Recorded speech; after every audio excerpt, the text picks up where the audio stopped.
அன்பு நண்பர்களுக்கு வணக்கம். பழமொழி 400 பதிவேற்றம் 289வது நாள், பாடல் 287. முன்னலிந்து ஆற்ற முரண் கொண்டு எழுந்தோரை பின் நலிதும் என்றிருத்தல் பேதமையே.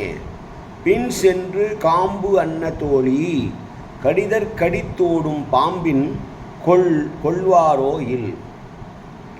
ஒரு பகை உருவாகிறது என்று தெரிந்ததற்கு பின்னால் அந்த அரசனானவன் விரைந்து சென்று அந்த பகையை ஆரம்ப நிலையிலேயே முறித்துவிட வேண்டும். அப்படி முறிக்காவிட்டால் என்ன ஆகும் என்று ஒரு மெல்லிய மூங்கில் போல் தோழியுடைய பெண்ணே என்று அந்த பெண்ணை பார்த்து சொல்லுவது போல உள்ள பாடல் இது. எளியவனாகத்தானே இருக்கிறான் எதிரி என்று எண்ணி அழிக்க விடாமல் பின்னால் அழித்து கொள்ளலாம் என்று நினைப்பது என்பது பேதமை என்று சொல்லுகிறார்.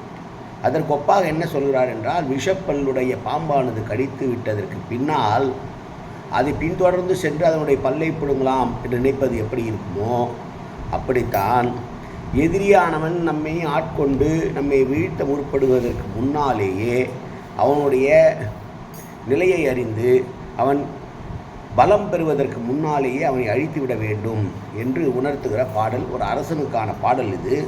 அதை ஒரு பெண்ணிடம் சொல்வது போல அமைத்திருக்கிறார் இந்த ஆசிரியர். எனவே அரசனானவன் சிறியவன் தானே, சிறிது தானே இந்த பகை என்று எண்ணி சோம்பலாக இருந்தால் அது அவனுக்கு கேடாக முடியும். பாம்பு கடித்ததற்கு பின்னால் அதை பல்லை பிடுங்கி என்ன பயன்? ஏதுமில்லை அல்லவா?